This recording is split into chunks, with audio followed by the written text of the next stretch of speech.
agenda.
Thank you. You can be seated.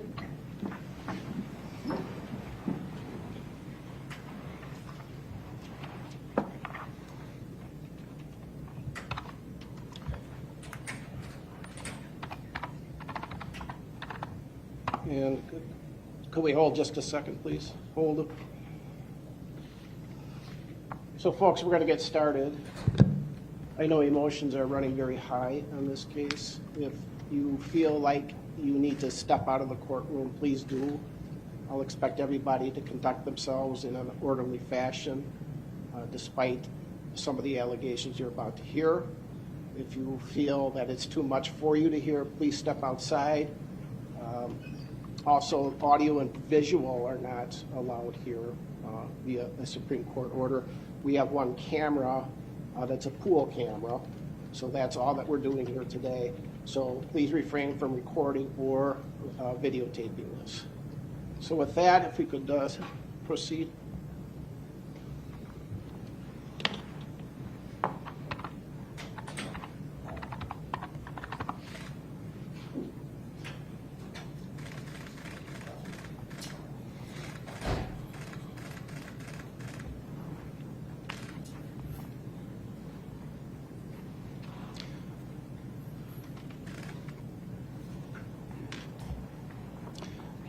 This is case number 21 CF 1848, State of Wisconsin versus Darrell Brooks.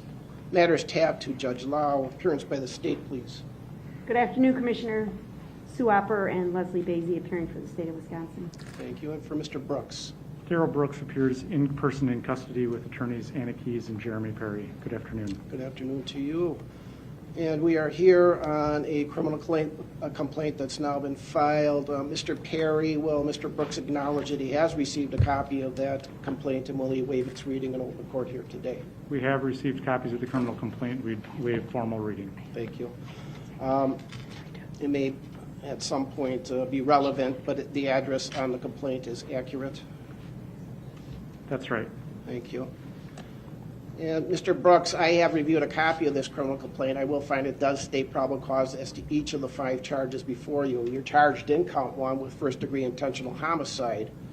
That's a Class A felony, and that has a maximum possible penalty of being sentenced to imprisonment for life. That's for victim A.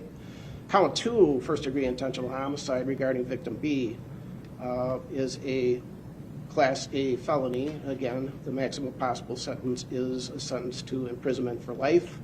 Count 3, first-degree intentional homicide regarding victim C, is again a Class A felony, and that's punishable by a sentence to imprisonment for life. Count 4, first-degree intentional homicide regarding victim D, again, is a Class A felony, and that's punishable by a sentence to imprisonment for life. Lastly, count 5, first-degree intentional homicide regarding victim E, is a Class A felony. That is punishable by a sentence to imprisonment for life. As those are felonies, you're entitled to have counsel. You're entitled to have also a preliminary hearing. And I, again, have found probable cause to each of the 5 counts upon my review of the pleading. So we will turn to Attorney Opper for her bail recommendation. Thank you, sir. As to the bail recommendation, Your Honor, I'd like the court to be aware of a prior criminal history as it relates to Mr. Brooks. I can advise the court he has arrest record from 3 states to include Wisconsin, Nevada, and Georgia. Starting with the state of Wisconsin, the record begins in 2000. There was a conviction in that year for substantial battery, party to a crime. A prison sentence was imposed but stayed for 3 years probation and 6 months condition time. 2002, conviction for possession of marijuana as a repeat offender, sentenced to 50 days in the House of Correction. 2003, misdemeanor conviction for resisting obstructing, sentenced to 20 days in the House of Correction. 2005, there's an arrest from Langlade County. Ultimately, he was convicted of a county ordinance violation for disorderly conduct.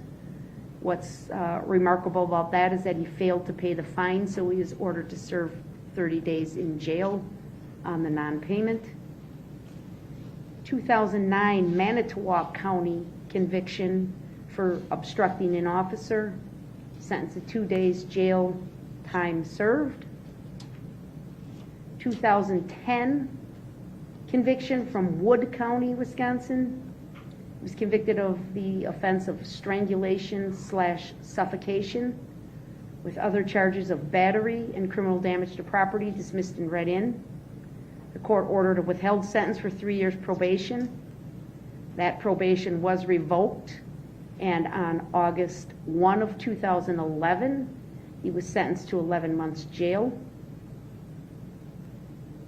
2012, he was convicted at the same time on 2 separate files in Milwaukee County.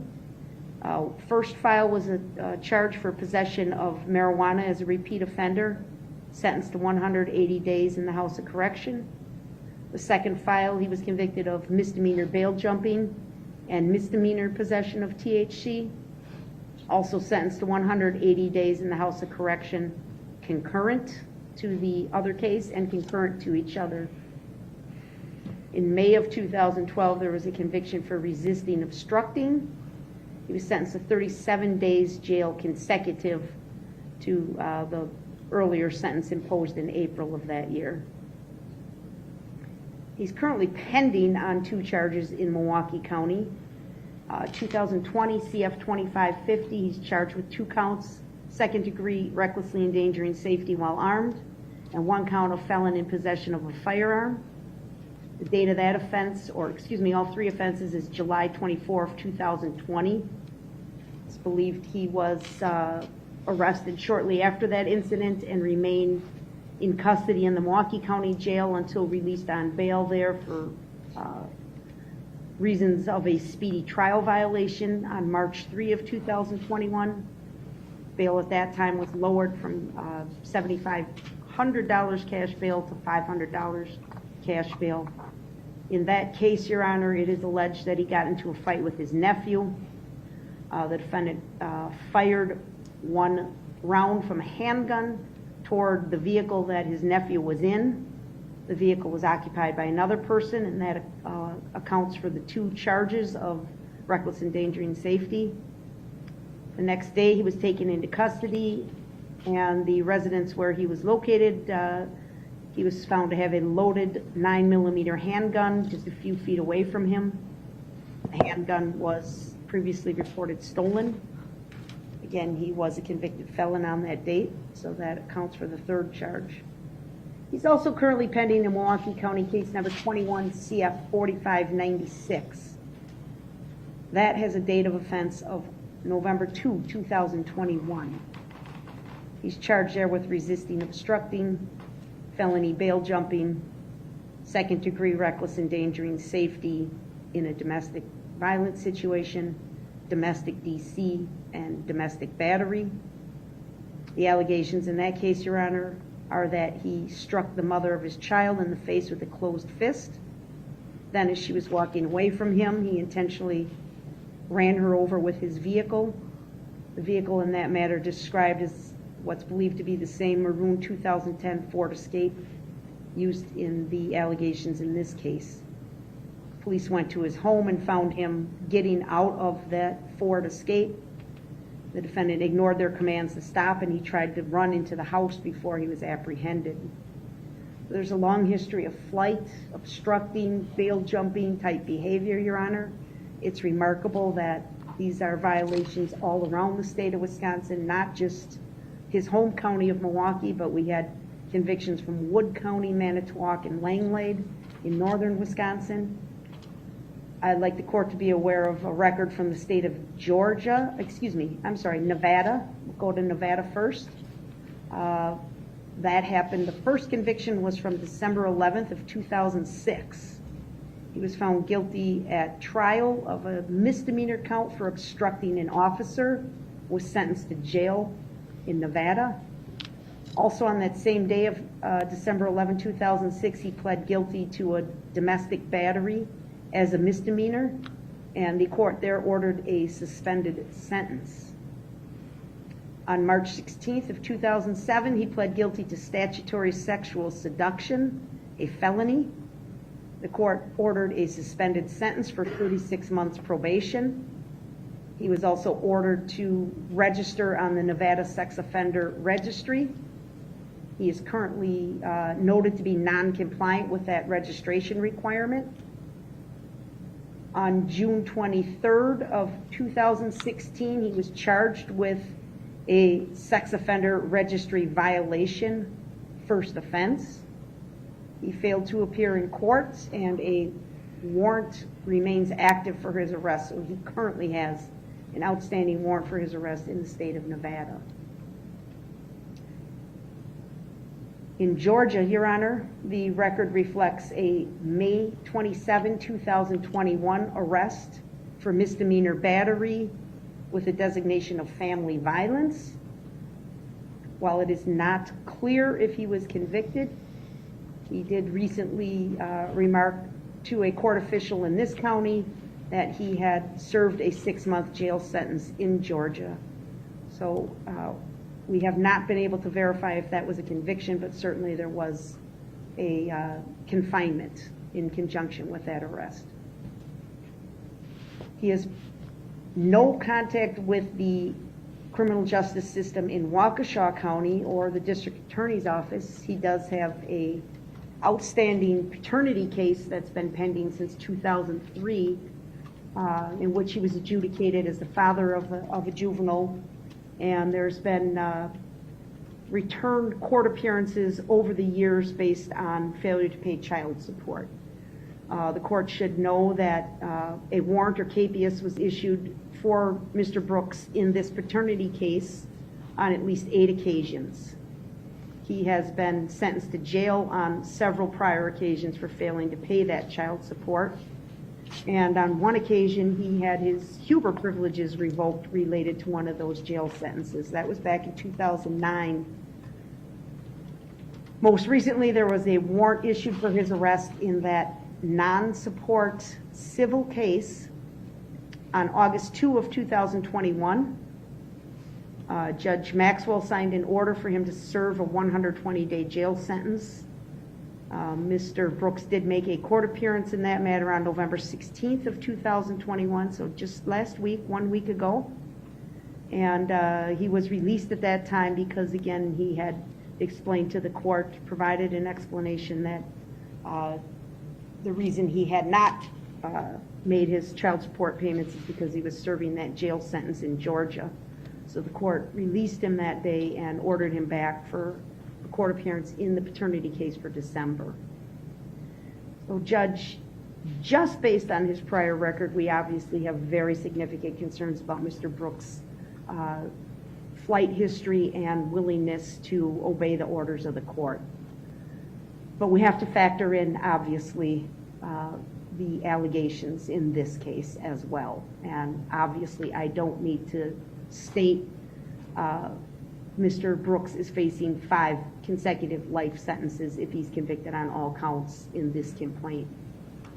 I wish to notify the court, sadly, that today we learned of another death of a child related to this case. We do expect a 6th count for first-degree intentional homicide to be issued or added, to this case. I can advise the court that I am aware, I've been made aware through investigators that there are other individuals in critical condition. I think we remarked on the number of actual injured parties in our complaint. It exceeds 60 people. There's a number of other charges that we are reviewing and considering, but certainly, at the very least, we do intend to file a 6th count of intentional homicide maybe Friday or maybe early next week, depending on when we can accomplish that. Certainly, if we have any other deaths resulting from this incident, additional counts of homicide will be filed. We didn't charge bail jumping. Obviously, we could have. We have focused our efforts to date on the immediate concern, and that involves the loss of life that is alleged to have occurred through the conduct of Mr. Brooks. I want this court to know, and I think the court has read the complaint. You've indicated you've read the complaint. There are not words to describe the risk that this defendant presents to our community. Not only flight risk, but the dangerousness that he presents, his history of violence, and the allegations in this complaint where it is stated plainly that on several occasions he was told to stop by police officers. They risked their own safety to try and step in front of the car to stop him. Everything was done to get him to stop, and he just simply continued down the roadway, causing death and destruction in his path. So I am advocating for a significant cash bail, Your Honor. I'm asking for $5 million cash bail. I know that's a large amount of money, but I think it is warranted on this history, and I think it's warranted when the court considers, if convicted, Mr. Brooks will spend the rest of his life in prison. Thank you. Thank you. Attorney Perry. Thank you, Commissioner. When this court determines what amount of monetary bail is reasonable and necessary to assure Mr. Brooks' appearance in court, I guess at today's hearing, the only thing I would add for the court's consideration is that Mr. Brooks is financially indigent, does qualify for public defender representation, and that individual circumstance must be taken into account.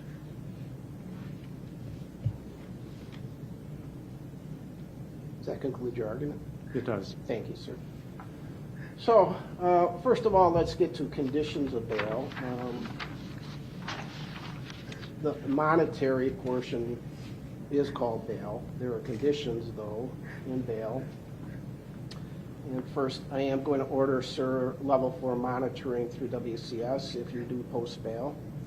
You're not to leave the confines of the state of Wisconsin. You are only to be released on a business day during business hours. The highest ranking sheriff, deputy sheriff.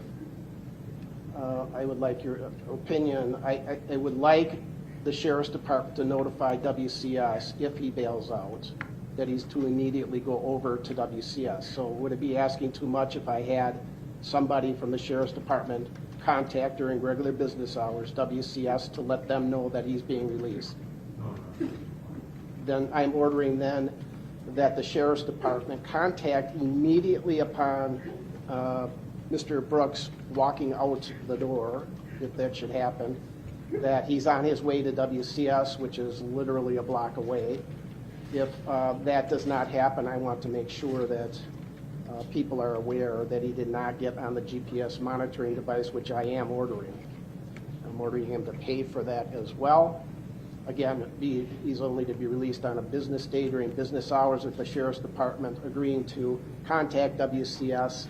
If WCS does not have Mr. Brooks come in with a matter of minutes, I would like them, I'm ordering them to then contact the sheriff's department of that.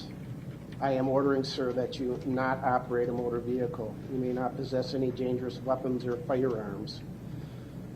You are not to have contact with the families listed in the victim identification sheet.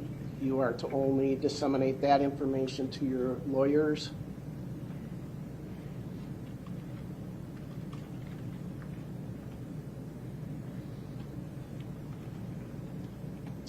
Those are all the conditions of bail. If you violate any condition of bail, including failing to return to court, separate bail jumping charges could be issued against you. In reviewing 969.01 of the Wisconsin statutes and 969.001 that talk about bail and release, the statute reads that there should be reasonable conditions designated to assure his or her appearance in court, Mr. Brooks, protect members of the community from serious bodily harm. And those are the conditions that I just laid out. That bail may be imposed at or after the initial appearance. There should be a reasonable basis to believe that bail is necessary to assure appearance in court. Some of the things to be considered by the court with the conditions of bail are the number and gravity of the offenses, the potential penalty the defendant faces, whether or not the allegations are violent in nature, the prior record of the defendant, character and strength of the evidence which has been presented to the court, whether the defendant is already on bail or subject to other release conditions in other pending cases, and whether or not there's any violations of those release conditions. In reviewing the criminal complaint, the allegations are such that I read that 2 detectives opined that this was an intentional act, that the vehicle seemed to swerve into individuals, actually at one point trying to avoid other vehicles. That the detectives, they're listed as Detective Casey and Detective Chusoni, who again opined that the actions they observed, in their opinion, were intentional. We now have 5. Attorney Opper informed us of a 6th, but that's not here before us today. 5 people that are deceased. We have a gentleman that has a huge background via multiple states. Just going through some of the Wisconsin cases, they're violent. We have substantial battery, DC, strangulation, suffocation, resisting. Pending cases, which the statute I just read references that I should consider: second-degree reckless endangering safety while armed, felon in possession of a firearm. Attorney Opper told me that the gun apparently was a stolen handgun. Those are allegations. He's out on bail on that. Also out on bail on the Milwaukee case ending 4596, where he's charged with second-degree reckless endangering safety, disorderly conduct and battery, and resisting. And then we get into Nevada: battery, the domestic violence, the sexual assault, the sex offender registration violation, and then the battery in Georgia. Other considerations are, on WCS, their report indicates level 4 monitoring, which is the highest level of monitoring that we have. And in that report, it does indicate there have been failures to appear other than 2 years old, and then sentenced to incarceration prior, yes. Current violent felony, yes. Or offense, yes. Pending charges at the time of this offense, yes. Prior misdemeanor convictions, yes. Prior felony convictions, yes. Prior violent conduct or conviction, yes. Prior violent convictions, 3 or more. So there have been missed court dates, although none in the past 2 years, but then we just heard about a rather significant duration of a 6-month stay in Georgia, in custody there. In the recitation by Attorney Opper, we have things that causes the court some pause for concern. Resisting, again, these are things that would cause me to feel that this gentleman does not follow rules very well. Orders of the court, orders of society, resisting an officer. There's a bail jump in 2012. There's a bail jump charged in the 4596 case. There is in the 2550 case, again, the felon in possession of a firearm. All those things are just societal, legal issues, also orders of the court in some instances that are not being followed. While out on bail on 2 rather significant allegations, we are now faced with 5 counts of first-degree intentional homicide. So when I look at that, I look at the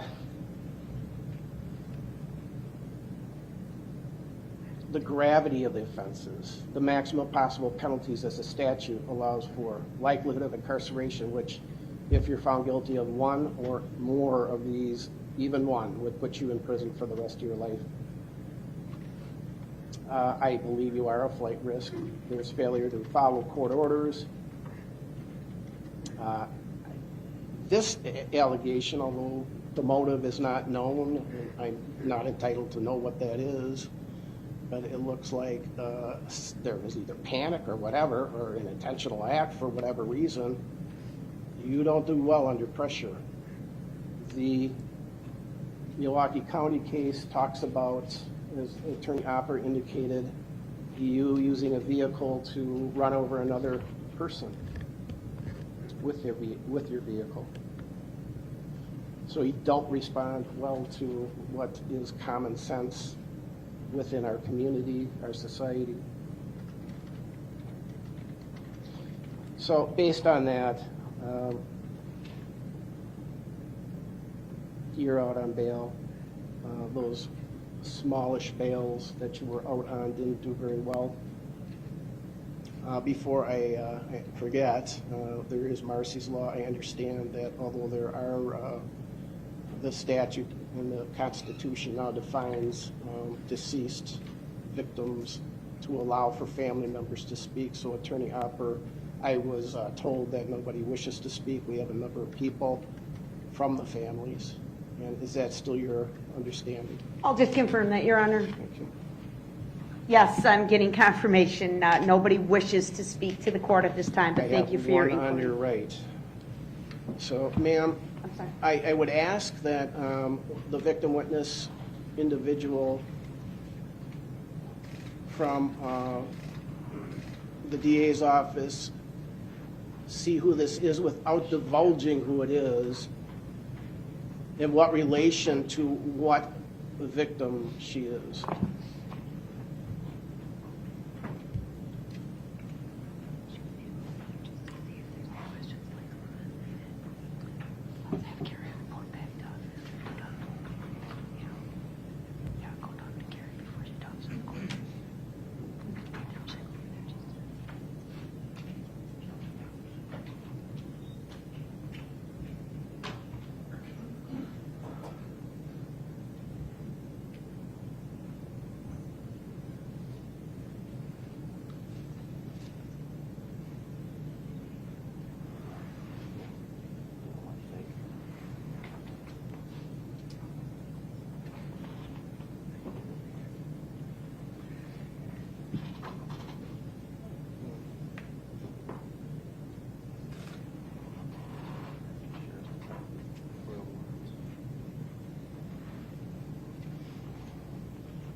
While that is being discussed, I neglected to order DNA be taken.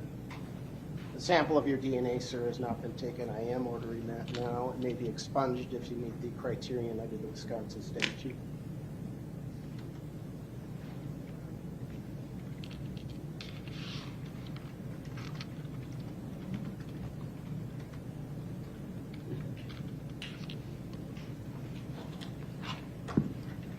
Attorney Basie, where are we? We're fine to proceed. She does not wish to visit. Okay. Thank you for checking. Thank you, ma'am. The family is always welcome. You do, under the law of the state of Wisconsin, as well as under the amended Constitution, have the right to speak at proceedings germane to the particular proceedings that we're at. So with that, I will set bail. I have no problem with the bail being recommended by the state. I'm an old guy who has been doing this for almost 40 years. DA's office, criminal defense attorney, 17, 18 years as a commissioner, both in Milwaukee and now in Waukesha. The nature of this offense is shocking. Actually, the detail I was not expecting here today, that two detectives, not lay people, detectives, not only tried to stop this, but rendered an opinion that this was an intentional act. You're presumed innocent, sir, but that's what the allegations are. And I've not seen anything like this in my very long career. It seems to be a very strong case for the state. Likelihood of incarceration, which is the other aspect of bail, is absolute. If you are found guilty of any one of these, a multitude of them, it's a life imprisonment sentence that must be meted out. So I have no problem. I just, with that bail, it's extraordinarily high, but it's an extraordinarily big case. It's an extraordinarily serious case with an extraordinary history of this gentleman, of fleeing, of hurting people, of not following court orders, not following criminal laws, not following just your societal norms. So I know that that's extraordinarily high bail. It's warranted here, and I am setting cash bail in the amount of $5 million. And with that, we're going to select a preliminary hearing date. Attorney Perry, time limits. Commissioner, we would be waiving time limits. We did, off the record, talk with the clerk prior to this and preliminarily set a date for January 14th at 9:15. What date? Okay. Is that a Friday? It is. Yep, so that date, January 14th at 9:15. Does that work for the state? So, Judge, it works for my calendar and Attorney Bazy's calendar. We would ask for an opportunity to confer with any victims that wish to attend. Obviously, that cannot be done with haste here this afternoon. So if we could perhaps just notify the court by Monday if we have any significant challenges. I think if the court can anticipate the ability of live streaming the event, that may assist with some scheduling conflicts as well. But I'm available, Attorney Bazy is available, Detective Casey is available. So yes, that is our request for that date.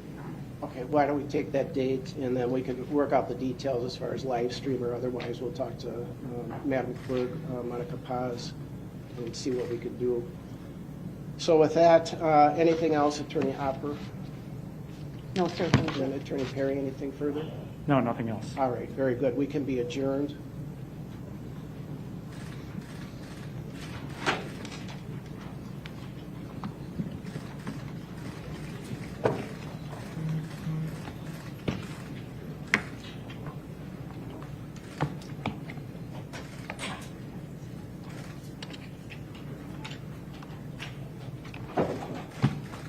So I do want to commend the audience. I know this is very highly emotional. I want to commend the defense for doing a fine job, as well as Attorney Hopper and Attorney Bazy. So folks, I know this was very difficult. You handled yourself very, very well. I would ask that you continue on in that vein. If you do